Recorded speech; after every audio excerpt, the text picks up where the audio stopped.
नमस्कार, मैं हूँ जया। आप देख रहे हैं सिम्को कम्युनिटी मीडिया। 2 मार्च को इनसफिल इंडियन एसोसिएशन ने अंतर्राष्ट्रीय महिला दिन मनाने के लिए इनसफिल टाउन हॉल में एक कार्यक्रम का आयोजन किया।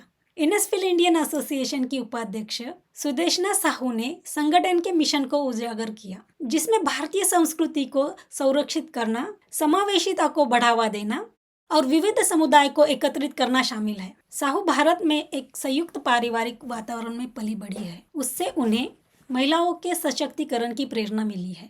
इस आयोजन का उद्देश्य लिंग समानता पर चर्चा करने और स्टीरियोटाइप को तोड़ना था।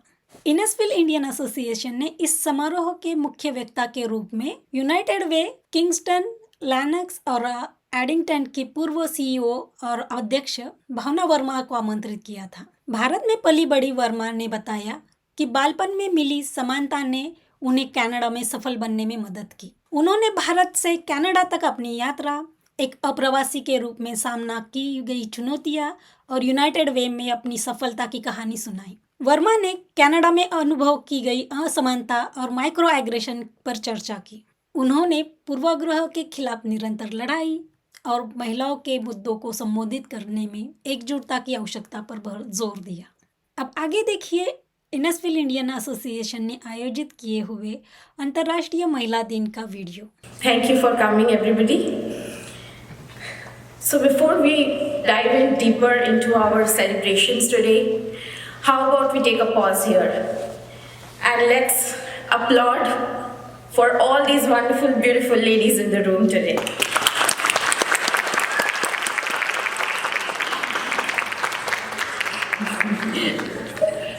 Thank you. A heartfelt welcome to all of you. I am Sue and I am the Vice President of the Innisfil Indian Association. And on behalf of my whole team, I heartfully welcome all of you for taking out your time on this beautiful weekend and coming in. Thank you. We are incredibly excited to have you all join us and recognize and celebrate all these remarkable women, which is all of you in this room. The Innisfil Indian Association is a vibrant and newly formed community organization based out of this beautiful town of Innisfil. And our aim is to preserve the diverse Indian culture and also promote inclusivity, empowerment, and community engagement to foster a sense of belonging.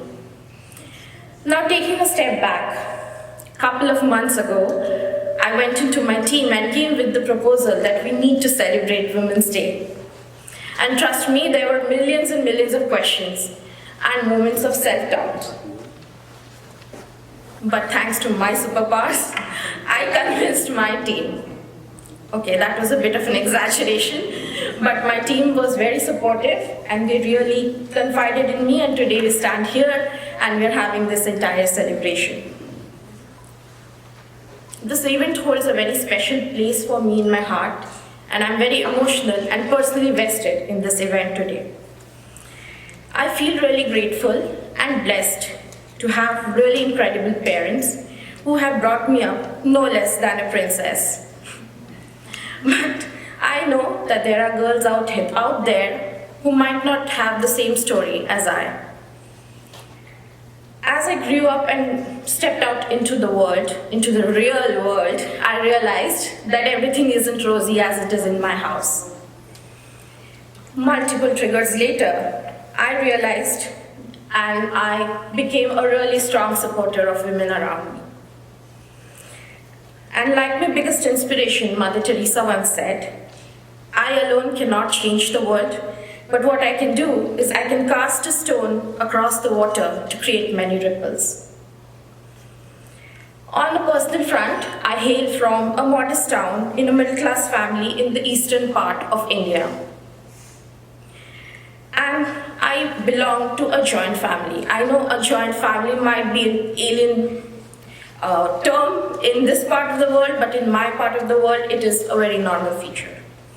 And it is within this setting that I discovered the real strength of female friendships, of female community. Surrounded by my mother and my grandmom, who were really strong women, I was deeply influenced by their unwavering support, which they have shown me throughout. They taught me the power of the girl tribe, something which I did miss when I first moved into Canada. Today's event has a specific purpose in mind for all of you. We don't aim to celebrate the usual Women's Day with the usual presentations, with the usual anecdotes. What we want is a supportive environment where we can discuss on gender equality, breaking stereotypes, and fostering a world where everyone can flourish and achieve the way they want to. Let every woman's success be an inspiration for one another. We are stronger only when we are together.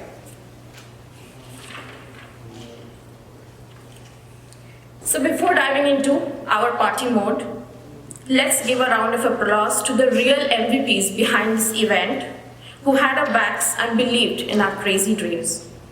Thank you to the town of Innisfil who believed in us and supported us in all possible ways. Big shout out to our rockstar sponsors for turning our dreams into real life magic.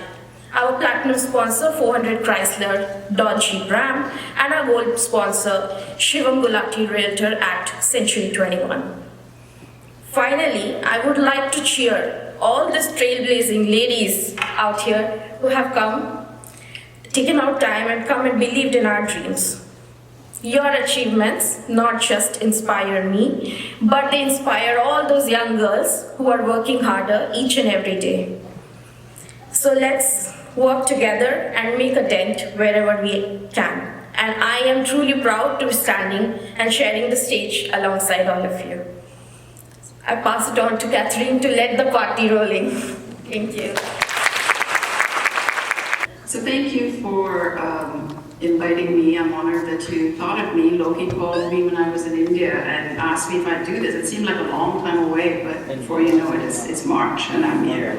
So thank you very much for, introductions are always awkward. I'm still a little shaken by the video because I'm not used to being recognized as much. So thank you for that though. I'm going to talk a little bit about myself, how I got to this point, and then I'll tie it back to what I feel about International Women's Day.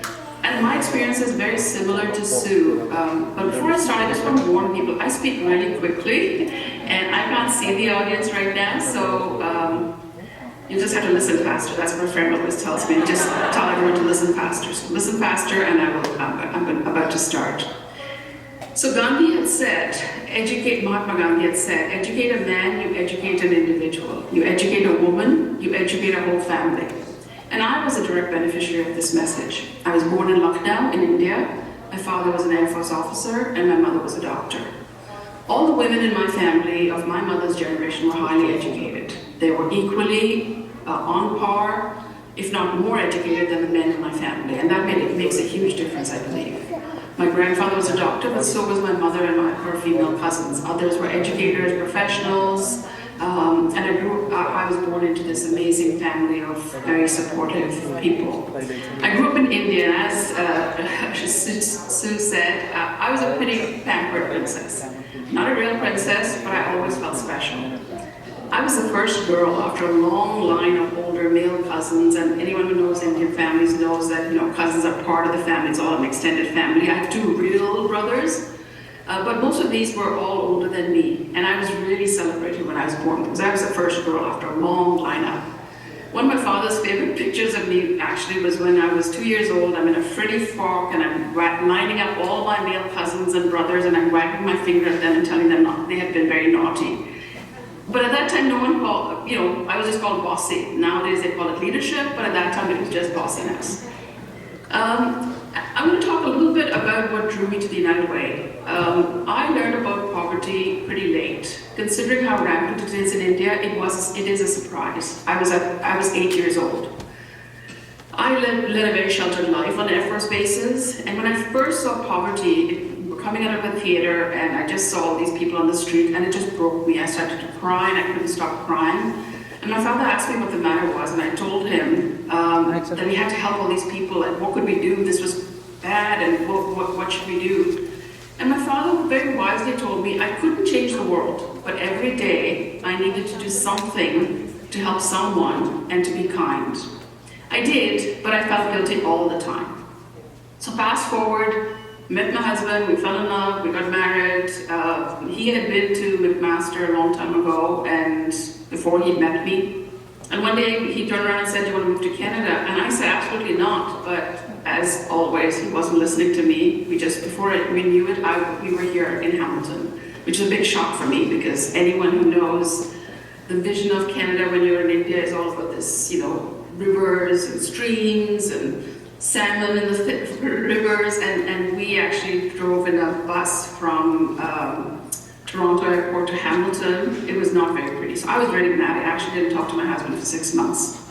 I lived with a classic immigrant story. I had no Canadian experience, no Canadian credentials. It was a challenge to find a job, and many people have experienced this. The first and only job I could actually find was as a Kelly girl, manpower temporary services type. I typed receipts of the United Way. I had to do 500 receipts a day on this old archaic typewriter. And I hated it initially, and then suddenly I realized the difference I was making every single day, and I stopped feeling guilty, and I just fell in love with the United Way. I was very fortunate. I got a chance to demonstrate my skills and kept getting promoted within the United Way in St. Catharines. And then I was headhunted to Kingston as a CEO to help them fix things. We were in a bit of a mess. Kingston was not a very diverse community when I first arrived here 24 years ago. There was a lot of curiosity about this person who was the first female CEO of the United Way, who was also, in those days they call us visible minorities. But for some reason, I was really accepted by the community. And as you can tell from all those awards that they've given over time, they really appreciated having someone like me out there helping people every single day. We accomplished a lot as a community over the years, and I'm really proud of the amazing work that this community does day in and day out. It's been a very satisfying and fulfilling career with lots of unexpected and overwhelming accolades and awards. But what does that have to do with International Women's Day? I find that the confidence with which I grew up, there was no discrimination between me and my brothers. If anything, I was treated more than equal.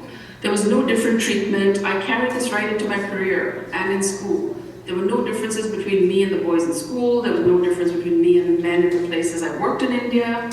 As many of you know, strong women are accepted in India, which sounds like a contradiction. No one there ever told me to smile more, to lower my voice, not to speak up, or to voice my opinion. That is different in Canada, I found. And yet, much as my experience has been in India, we also know that India is it's full of contradictions. We have the first female world leader, Indira Gandhi, but we also still have to ban letting parents know the gender of an unborn person in case of female infanticide. That's horrible in this day and age. We have horrific rates of violence against women in India, and yet we also have a large number of female politicians and a really large number of corporate female leaders. The terrible situations of discrimination in India, women face the brunt of most of the responsibility, and they have to struggle in very difficult situations with no real supports. My mother in the last decade of her life had 24-hour care, and there were 5 or 6 care workers at any time in the house. Each of them had an awful story. Husbands who left them, so they were the sole providers and caregivers for their kids, sons who rejected them, alcoholic partners. But what I loved was their energy and their laughter and the companionship they brought, their resilience in the face of so much adversity and pain. And this was a life lesson for me, how much women can do and how resilient they were. I naively thought when I moved to Canada that it would be a level playing field. After all, women's liberation has arrived here long before it arrived in any other country. And yet, in Canada, I discovered a new term, microaggression. I faced barriers throughout my career. Some were simple, like the assumption that I was the assistant rather than the leader. But the microaggressions really got to me. Often, even though my expressed opinion was sound, people often attributed it either to a man or dismissed me very politely. I was told often that I could be intimidating when I did speak up. It's a good thing that I was stubborn because I didn't let this stop me from doing the work I needed to do or say the things I needed to say. And being with the United Way, we really had to do a lot of that sharing with people what was happening in the community. So I learned how to address microaggressions early on in my career. We know women and racialized people experience these all the time. When I first started working, this is where I learned how to handle some of this. I was a lowly typist, but I was mentored and befriended by Pat, who was all of 5'0". She was the female sheriff of Niagara, which meant she had to deal with a lot of judges and lawyers and opinionated people. She was a volunteer. She was the United Way campaign chair. Every time she started to speak at a meeting, this old guy, Bill, would noisily stand up. He'd get a carrot and slowly munch it or start making a pot of coffee very loudly. I observed how she handled this. At first she was rattled, but then subsequently I found that she just stopped speaking and waited and watched while Bill made his painfully slow progress across the room, chomping away on his carrot stick. So how many of us have felt minimized or ignored at meetings? We know what that makes us feel like, and we all need to find our own ways on how to handle this. I'm going to jump forward to what I learned from all this. You can't counter prejudice, and I'm going to say this to every girl and woman in the room, but what we have to fight are the actions based on that prejudice. Whether it's because someone doesn't like me being here because of the color of my skin or because I'm a woman, that's their problem. The moment they treat me differently or badly, that's when I learn to stand up. Otherwise, those who follow may not have the same confidence or strength or opportunity to stand up to prejudice. So it's something we all have to continuously fight for. In our community, we have so many difficult situations for women. I'm shocked at how much domestic violence there is. I naively thought again that women's liberation would have resolved this. We in Kingston have a high rate of human trafficking. 50% of our homeless population is female, and that's compared to 20% average in the country. We have high rates of addictions, mental health, bullying, violence. And we as women, or if we have allies, need to stand up to fight these actions based on prejudice. It's going to take all of us to solve this. It's not one person alone. Because if we don't, we're going to leave our girls and our young women behind. There are lots of opportunities ahead for all of us. I mean, this is not all just doom and gloom. There are lots of women's groups, there are Rotary clubs, there are peer groups. Sounds like your town is very closely connected. We just need to take some time to help other women come along or to shine a spotlight on women's issues. The more we can nurture the women we work with or all our young women, give them the confidence to express their opinion, to stop apologizing for not doing more, the better off our society will be.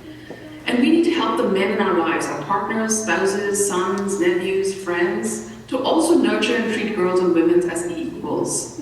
We know women make great leaders. They're collaborative, strong, caring, compassionate, but they also get the job done. Let's cultivate and nurture this in the women we know. And to me, that's the meaning of International Women's Day. A day to pause and remind ourselves of the power of women and their importance in the world, now more than ever. Thank you.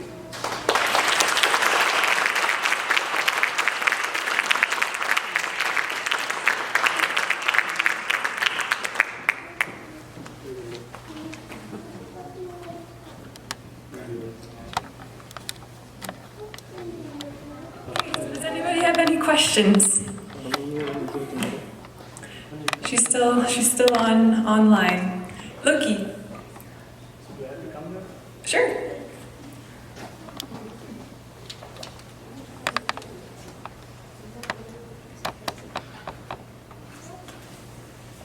So hi Bhavna, this is Loki. Can you hear me? I can. Yeah, so I have one question, what motivated you to join United Way? Like, why did you choose United Way? Like, people choose so many different careers. Why did you choose United Way? I think the United Way chose me. I couldn't find a job. It was the first job I got. As I said, I was a typist. I was there. And I just fell in love with it because I found it was one way to really make a difference in this world. And since then, I volunteer a lot as well. It's through the nonprofit world that I've really discovered the need out there, but also how we can make a difference in the lives of so many people. The young girls we know need help, women who need help. So to me, this was a very, very wonderful way to get to know the community, but also to give back. Okay, thank you. Thank you. Anybody else have any questions?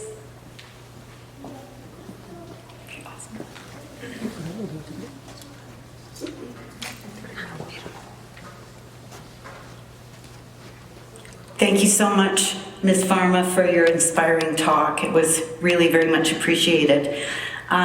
Just wanted to also let you know that my cousin, who is the Member of Parliament for Hastings, Lennox and Addington, her name's Shelby Cramp-Nyman.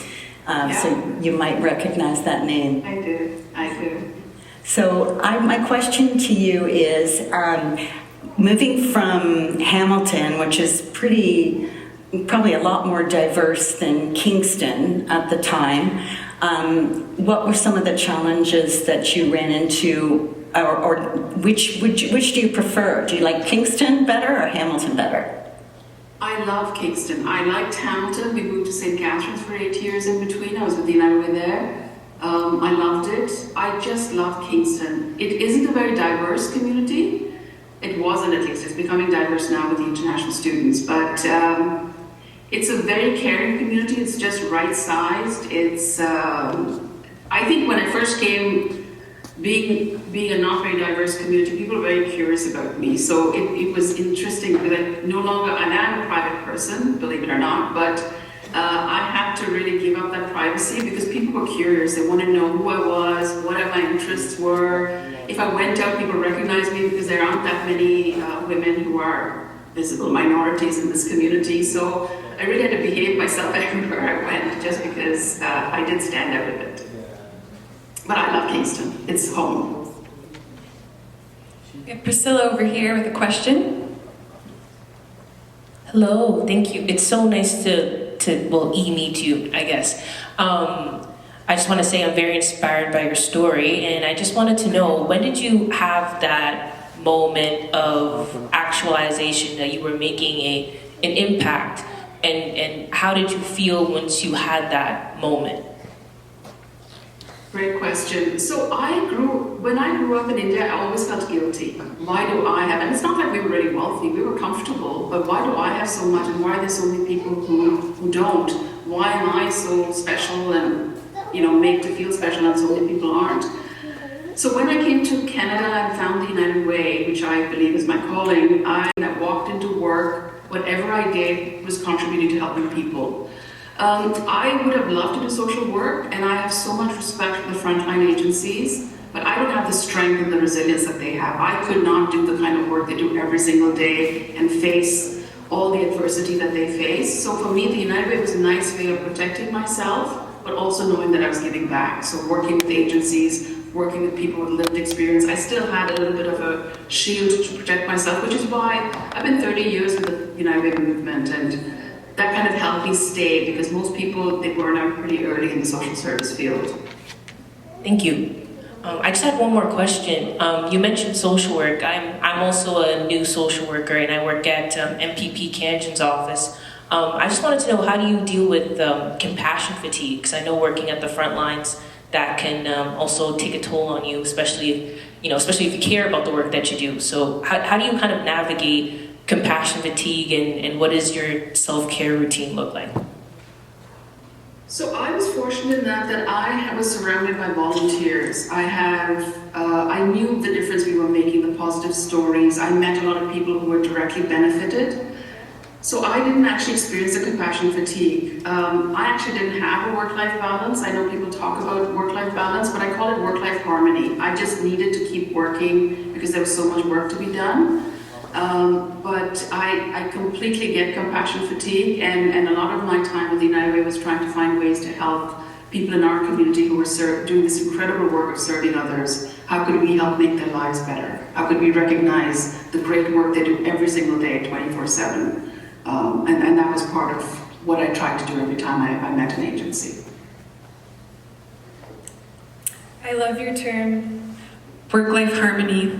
It takes a team of 5 people to have MPP Kanjan's calendar set, so it's definitely quite the balance. Does anybody else have any questions? Yes.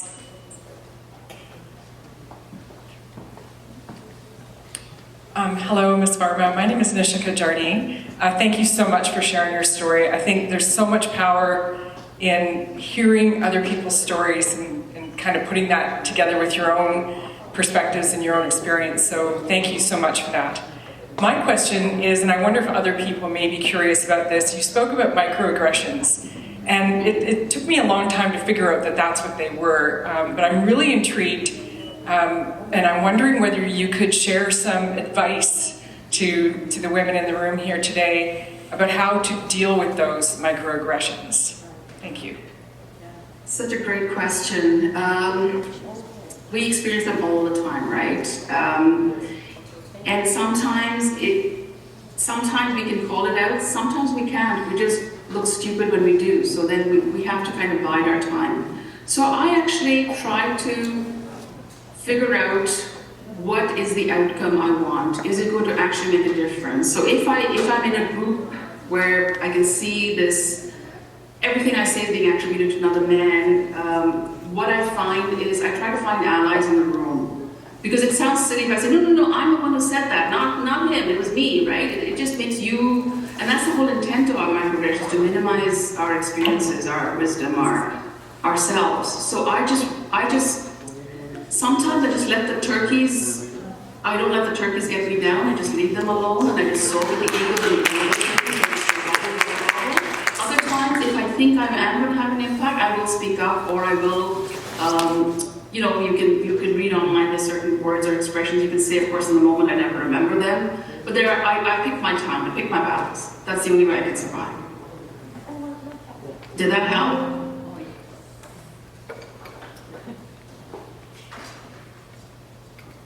Awesome. So does I use the turkey analogy a lot. Sometimes I actually see the turkeys in their faces.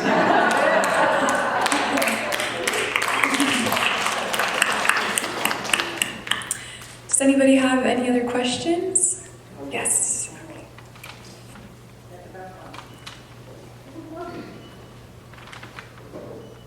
Hi, Ms. Verma. It's such an honor to be talking to you. So my question is, what would be your advice to the men in the room on how we can help you and all the wonderful women like you to make even greater actions in the present and in the future? Great question. Just keep doing what you're doing. Speak up. It's like racism. We need bystanders to speak up. If you as a man, and this is where it helped me at a table, we had all these wonderful volunteers, and I remember a time when it was particularly evident that I was being microaggressed, or whatever the word is, and the men in the room spoke up to say, no, that was Bhavna. Bhavna, what do you think about that? And that just made me feel like I didn't have to fight the battle anymore, that I had allies. So the more you can do that, but firstly, make sure all the women around you feel comfortable, confident, safe. I coach, I volunteer my time I'm a leadership coach, and I coach a lot of nonprofit leaders. So many women have this imposter syndrome, and it's sad to see how they got it. They got it because people told them they weren't good enough. Everyone is good enough. Everyone is better than their best, right? So how do we help people not get that impression that they're not good enough? How do we help them feel that they can pick science even if they're not good at math? How do we feel that they can, drive a truck rather than sit at home, right? How do we decide how we can help people? How do we build their confidence? Little ways makes all the difference. It takes one adult, nurturing person to give you confidence. So be that person who gives confidence rather than takes it away. And I'm not suggesting anyone in the room takes it away. I'm just saying, speak up, nurture, help people, help women, help girls feel confident. I sounded so preachy, didn't I? इस video के बारे में आपकी प्रतिक्रिया ज़रूर लिखिए। धन्यवाद।